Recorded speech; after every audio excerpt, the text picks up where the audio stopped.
এই ছেলেটা এতটাই সুন্দর যে যে কেউ তাকে একবার দেখে নিলে তার জন্য পাগল হয়ে যাবে। এজন্য ছেলেটা স্কুলেও হেলমেট পরে আসতো। তো ছেলেটা যখন স্কুলে আসে তখন এই সুন্দর মেয়েটা কিছু না দেখেই ছেলেটাকে আবল তাবল কথা শোনাতে থাকে। কিন্তু ছেলেটা মেয়েটার সাথে তর্ক না করে চুপচাপ তার সিটে গিয়ে বসে পড়ে। তখন ছেলেটার পাশে বসে থাকা একটা গরিব মেয়ে ছেলেটাকে অনেক ভরসা দিচ্ছিল, বলছিল তুমি ওই মেয়েটার কথায় মন খারাপ করো না, মেয়েটা তার বাবার টাকার অনেক অহংকার করে। তো ক্লাস শেষ হওয়ার পর এই মেয়েটা মোবাইলে কারোর সাথে কথা বলছিল, তখনই তার কাছে একটা ছেলে আসে আর এই ছেলেটা মেয়েটাকে প্রপোজ করতে থাকে। কিন্তু এই মেয়েটা তো ছেলেটার পোশাক নিয়েও মজা করতে শুরু করে দেয়, বলে প্রথমে আগে ব্র্যান্ডেড কাপড় পরতে শিখো, তারপর আমাকে প্রপোজ করতে এসো। তখন ছেলেটা দুঃখী হয়ে এখান থেকে চলে যেতে থাকে। তখনই ওই ছেলেটা আবার মেয়েটার কাছে আসে আর মেয়েটাকে বোঝানোর চেষ্টা করতে থাকে। কিন্তু এই মেয়েটা উল্টা আবারও এই ছেলেটাকে অপমান করতে থাকে আর নিজের দামি গাড়িটাকে দেখিয়ে বলে তোমার বাপ দাদা 14 গোষ্ঠীও এই গাড়ির ক্ষমতা রাখো না। কিন্তু এবারও ছেলেটা কিছুই বলে না। তখনই তাদের সামনে একটা দামি গাড়ি এসে দাঁড়ায়, যেটাকে দেখে এখানকার সব ছেলে মেয়েদের চোখ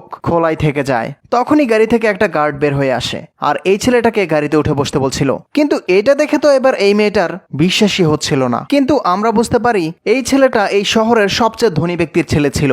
তো পরের দিন যখন ছেলেটা আবারও স্কুলে আসে তখন ওই মেয়েটা আবারও ছেলেটার সাথে মজা করতে শুরু করে দেয় আর তার সাথে জোর জবরদস্তি করে আজকে ফাইনালি তার হেলমেটটাই খুলে ফেলে। এখন হেলমেট খোলার পর এই ছেলেটার চেহারা দেখে স্কুলের সব মেয়েরা অবাক হয়ে তার দিকে ছুটে আসে।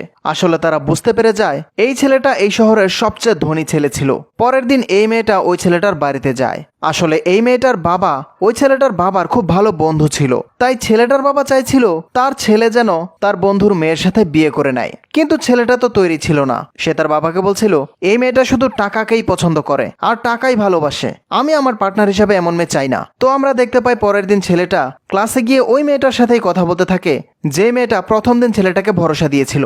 ছেলেটা মেয়েটাকে জিজ্ঞেস করে তুমি কি আমার ব্যাপারে আগে কোথাও শোনোনি? কিন্তু মেয়েটা মানা করে দেয়। ছেলেটা তো অবাক হয়ে যায়, ভাবতে থাকে যেখানে সব মেয়েরা আমার জন্য পাগল সেখানে এই মেয়েটা আমার উপর কোনো ইন্টারেস্টই নেই। তখন ছেলেটা মেয়েটাকে জিজ্ঞেস করে তুমি কি আমার সাথে কোথাও ঘুরতে যাবে? তো এর জন্য মেয়েটা রাজি হয়ে যায়।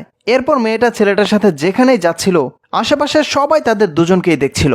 তো হঠাৎ একদিন এই ধনী মেয়েটাও তাদের দুজনকে একসাথে দেখে ফেলে। এইটা দেখে তো মেয়েটা অনেক রেগে যাচ্ছিল, কিন্তু তারা দুজন পৃথিবীর কারো পরোয়া না করে দুজন দুজনের কাছাকাছি আসতে শুরু করে দেয়। তো আমরা দেখতে পাই একদিন ছেলেটা মেয়েটাকে তার বাড়িতে ডেকে আনে। তো মেয়েটা যখন ছেলেটার বাড়িঘর দেখে তখন তো খুব অবাক হয়ে যায় আর ছেলেটাকে সরাসরি বলতে থাকে আমি তোমার মতো এত ধনী না, আমি খুব গরিব ঘরের একটা মেয়ে। তখন ছেলেটা বলে তুমি এসব নিয়ে একদমই ভেবো না। এরপর ছেলেটা তার ফ্যামিলির সাথে মেয়েটাকে দেখা করায়। তো ছেলেটার বাবা মেয়েটাকে জিজ্ঞেস করছিল তোমার বাবা মা কি করে? তখন মেয়েটা বলে আমার বাবা একজন সিকিউরিটি গার্ড আর মা একটা স্টোরে কাজ করে। তখন ছেলেটা বলে কিন্তু বাবা মেয়েটা আমাদের ক্লাসের টপার। তবু ছেলেটার বাবা বলে তোমার সাহস কি করে হয় আমার ছেলেকে বিয়ে করার? এটা শুনে মেয়েটা কান্না করতে করতে বাড়ি চলে যায়।